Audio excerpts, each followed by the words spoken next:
네, 저희 시선 집중에서 서울시장과 부산시장 보궐선거를 앞두고 후보군들 연쇄 인터뷰를 가져가고 있는데요. 자, 오늘은 이분을 전화로 만나보겠습니다. 열린민주당의 김진애 의원 출마 선언을 하셨죠. 자, 전화로 만나보겠습니다. 나와 계시죠? 네, 안녕하세요. 네, 네. 안녕하세요. 오늘 의원님께서 아침에 일단 좀 서울 시민들께서 어저께 굉장히 폭설이 오지 않았습니까? 네, 다행히 날씨가 푹해져서 좀 많이 녹았는데 음, 골목길은 아직도 빙판입니다. 네. 출근길 조심하시기 바랍니다. 네. 서울시장님 멘트 이거 같습니다, 의원님. 물론이죠. 지금 시장님이 안 계시니까 제가 대신하겠습니다. 의원님께서는 공식적으로 출마 선언을 하셨으니까 네. 이 질문부터 좀 드리는 게 맞을 것 같습니다. 왜 내가 네. 서울시장이 되어야 된다? 그러니까 서울시장 같은 큰 역할은 항상 시대 정신이 좀 작용을 해야 된다고 생각을 하는데요. 네, 지금 이 시대에 딱 필요한 그 덕목을 제가 갖췄다라고 음, 제가 뭐 자신을 합니다. 제가 이제 도시 전문가 출신이고 또 네, 박원순 시장 시절에 사람과 복지와 문화를 강조한 거는 상당히 좋았으나 음, 지금 이제 진짜 개발이 좀 필요하다. 서울시도 네, 거대 도시에 걸맞는 음, 진짜 개발 그리고 주택 문제 그리고 도시를 도시답게 만드는 문제 이런 음, 거에는 진짜 개발이 필요한데 음. 민주 진보 진영에서 이렇게 진짜 개발을 가지고 얘기할 수 있는 거의 유일한 후보로서 도시 전문가로서 역할을 할 수 있다. 뭐 이런 생각을 제가 하고 진짜 있습니다. 개발이라고 하는 건 좀 그림을 그려주시면 어떤 개념입니까? 제가 이제 지금 이제 구체적인 거를 얘기하기에는 좀 그렇고요. 이런 네, 것만 생각하시면 되겠습니다. 예, MB 때 뉴타운 가지고 원주민 쫓아내는 개발 이런 예, 거는 해서는 안 된다. 그다음에 예. 싹쓸이 개발 이런 거는 해서는 안 된다. 싹쓸이 그다음에 개발은 뭐예요?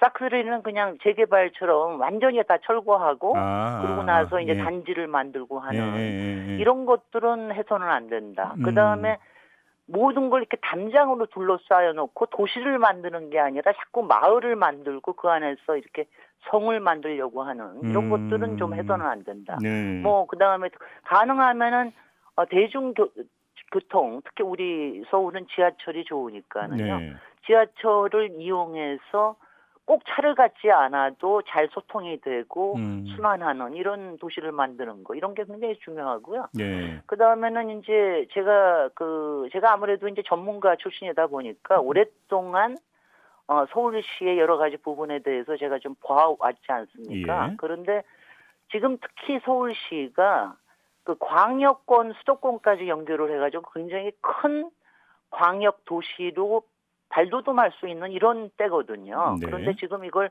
서울을 따로 볼 게 아니라 메트로폴리탄 서울을 볼 수 있는 음, 역량과 안목이 있는 이런 사람이 필요하다. 그리고 네, 이제 가장 중요한 거는 추진력이죠. 알겠습니다. 박원순 시장이 잘 추진하시지 못했던 것들을 음. 저는 시원시원하게 한번 좀 추진하겠습니다. 평가를 좀 듣고 싶은 게 있는데 어제 일부 보도가 나온 게 이제 그 네. 궁금한 것 중에 하나가 변창흠표 그 주택 공급 정책의 핵심이 뭐냐 이거 아니었겠습니까? 근데 어제 이제 일부 보도 나온 게 뭐냐 압축 도시 개념이 나오더라고요.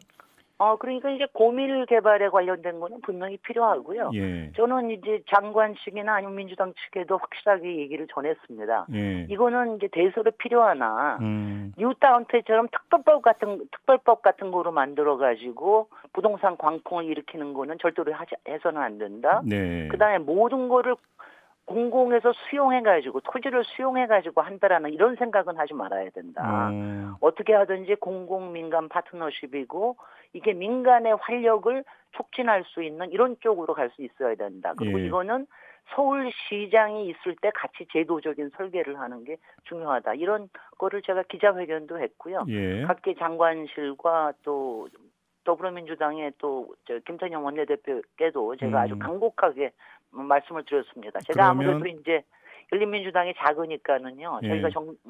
이렇게 들어갈 수가 없지 않습니까? 그래서 음. 뭐 그런 얘기를 전해드렸습니다. 그러면 압축 도시라고 하는 모델 자체는 괜찮은데 어떻게 그러면 그걸 추진할 것인가요? 추진 방법의 문제다 이런 건가요? 정리라면? 그렇습니다. 근데 압축 도시라고 하는 거는요. 예. 사실은 유럽이나 이런 데서는 워낙 밀도가 낮은 데를 이렇게 묶어서 하는 데인데 잠깐만요, 서울 같 의원님. 죄송한데 지금 네네. 이게 저희가 이제 개념만 이야기하니까 우리 애청자 여러분들이 무슨 뜻인지 좀 잘 이해를 못할 것 같아요. 압축 도시 잠깐 네, 설명 좀 이렇게, 해주고 가시죠. 왜냐하면 예. 자꾸 압축도시라는 말을 저는 하지 않으셨으면 좋겠고요. 네. 왜냐하면 그 압축도시라는 말 자체가 굉장히 개념이 모호한 말이기 때문에 그저 이제 고밀 개발을 좀 해야 된다.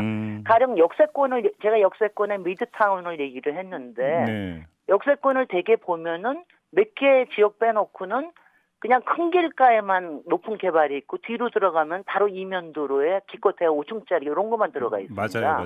예. 근데 이제 이런 문제는 서울에 아주 이상한 문제예요.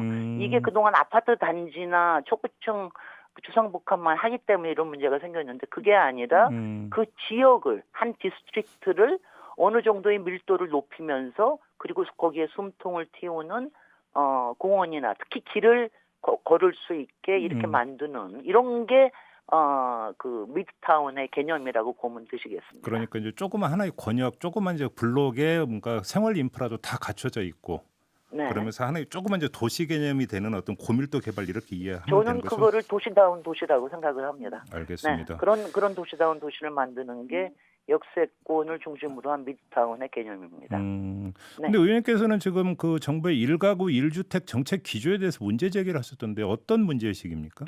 제가 이 얘기를 했는 게 제가 이제 항상 이제 더불어민주당이 큰 공익적인 부분에 있어서는 개념이 상당히 좋으나 네. 시장 민감도가 너무 떨어진다라고 하는 걸 제가 항상 지적을 해왔는데 예. 그 중에 하나가 1가구 1주택 다주택자를 너무 적대시하는 거 네. 이거가 문제다 얘기를 했어요. 왜냐하면 우리나라의 주택 시장에서 민간 임대가 제공하는 게 한 35에서 45% 되고 서울은 거의 55%가 되거든요. 네. 그러니까 이런 부분을 잘 활용을 해서 주거 안정성을 도모하는 게 굉장히 중요하다. 그래서 이번에도 문재인 대통령께서 신년 연설에서 부동산이라는 말을 안 하시고 주거 안정성이라는 말을 하신 거를 저는 굉장히 좋은 사인이라고 봅니다. 네. 그럼 왜 그걸 좋은 사인으로 평가하는지 좀 더 상세하게 말씀해 주신다면. 왜냐하면요. 원래 부동산이라고 하는 거는 금융과 조세와 주택정책 이 세 가지가 맞물려서 부동산이 돌아가는 것이 이걸 그렇죠. 정부에서 값을 올리겠다 안정하겠다 이런 것만 가지고 얘기를 할 수는 없거든요. 그런데 이제 정부에서 끊임없이 할 수 있는 거는 불로소득의 이익을 환수하겠다는 거. 네. 지나친 투기성 다주택자는 확실히 규제하겠다는 거. 예. 그리고 여러 가지 다양한 수요에 맞는 주택을 꾸준하게 끈기 있게 공급하겠다는 거.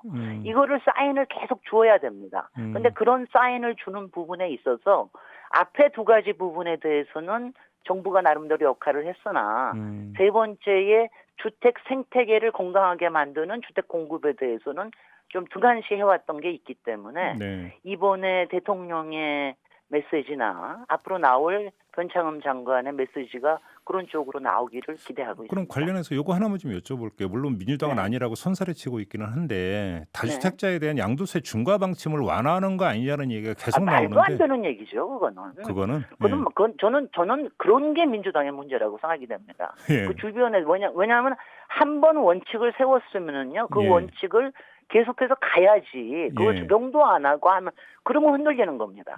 그러면 그리고 원칙은 절대로 지켜야만 합니다. 알겠습니다.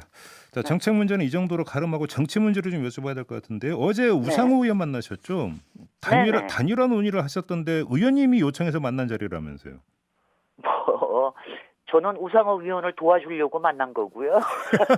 우상호 위원님이 당대당 통합을 얘기하시는데 네. 그거는 뭐 지금 가능하지도 않고요. 그리고 열린민주당이 소수 야당이지만 국회에서 21대 국회에서 하고 있는 역할이 굉장히 중요합니다. 네. 법사위에서도 그렇고. 예. 그래서 당분간은 특히 검찰 개혁의 제도 완수를 위해서는 이게 뭐 통합이나 이런 게 조금 힘들 겁니다.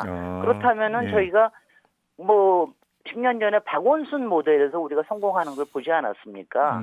그런 것처럼 저희도 단일화에 대한 얘기를 할 필요가 있다. 더군다나 야권에서는 맨날 단일화 가지고 이목을 집중시키는데 네. 우리도 그런 부분에 마음을 열고 할 필요가 있다. 다만 당원과 지지자들과 유권자의 뜻에 따라서 저희가 최종 후보가 되면 그때는 확실하게 단일화를 추진하겠다. 이런 합의문이라고 그러지만 그런 대화를 나눈 겁니다. 근데 조금 전에 말씀 중에 검찰 개혁 완수를 위해서는 당분간 당대당 통합은 어렵다라는 말씀은 어떤 뜻으로 저는 적어도 말씀하세요? 전반기까지는 어렵다고 봅니다. 그게 검찰 왜냐하면 개혁하고 저희가 연결이 되어 있는 거예요? 법사위에 지난번에 공수처법 개정안 통과될 때도 보셨습니다마는 안건조정위원회에 저희가 예, 야당 예. 몫으로 가는 게 굉장히 중요합니다. 예. 그래서 저도 처음부터 법사위로 갔던 거고요. 음흠. 이런 것들이 굉장히 중요한 역할을 하고 있습니다. 알겠습니다. 그럼 아무튼 정리를 하면 그러니까 민주당 후보가 누가 되든지 간에 네. 만약에 의원님께서 열린민주당 후보가 된다면 그 누가 되든지 간에 단일화에 나선다 이렇게 이해를 해도 되는 겁니까? 그거는 후보만이 나서서는 안 되고요. 예. 당도 나서야 되고 당원들께서도 상당히 공감대를 이루어야 된다는 전제가 있습니다. 그러면 만약에 한번 그러니까 이렇게 바꿔서 질문을 드려볼게요. 만약에 그 민주당 후보가 누가 되든지 간에 네, 의원님하고 그러니까 단일화가 안 되면 선거에서 못 이긴다 이렇게 확신하십니까? 저는 확신합니다. 근거를 좀 말씀해 주세요. 예. 길게 얘기할게요. 일단은 이제 야권의 지금 지지도가 상당히 올라가고 있고요. 네. 그리고 이른바 코로나와 부동산 문제 음흠. 그리고 이제 조금 신뢰가 약간 깨지는 그런 부분들이 있어서 최근에 지지율이 좀 빠지고 있잖아요. 네. 그래서 이런 부분에서 우리가 여전히 저는 이제 신뢰를 받고 있다고는 생각이 되는데 이거를 네. 미래에 대한 신뢰를 바꾸는 부분에서 네. 범민주 진보 진영이 분명하게 의지와 패기와 기계를 보여줘야 그래야지 이길 수 있다고 생각을 그럼 합니다. 그 범민주 진보 진영의 정의당 후보는 어떻게 됩니까? 그러면? 정의당은 저는 당연히 같이 했으면 좋겠다는 생각이고요. 예. 특히 저희가 한명숙 후보 시절에 노회찬 후보께서 가져가신 그 부분에 단일화가 안 돼서 생겼던 그런 문제의 아픔이 있기 때문에 가능하면은 뜻을 크게 같이 했으면 좋겠다는 생각만 가지고 있습니다. 아 그래요? 네. 혹시 정의당 쪽하고 논의를 해보거나 이야기 나눠보신 적은 없죠? 심상정 위원님하고는 제가 바로 국토위에서 옆에 앉아 있으니까요. 예. 논의를 좀 해보도록 하겠습니다. 앞으로 해보겠다?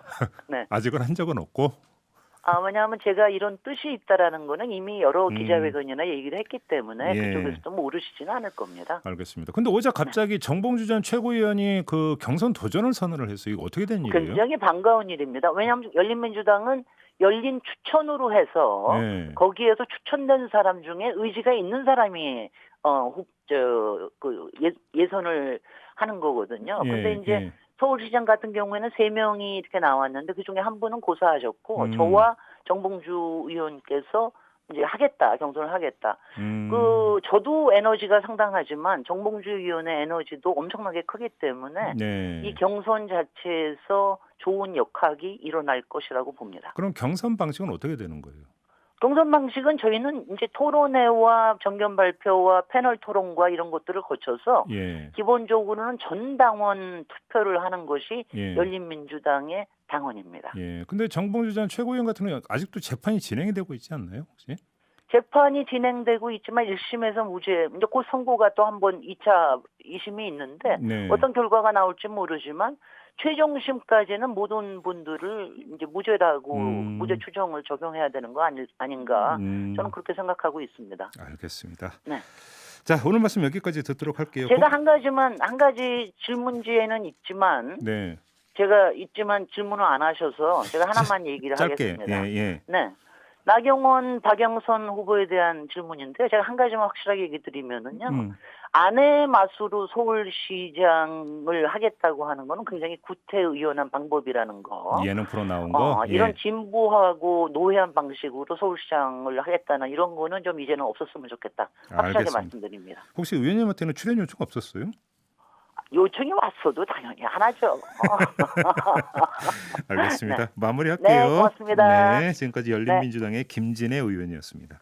고맙습니다. 네.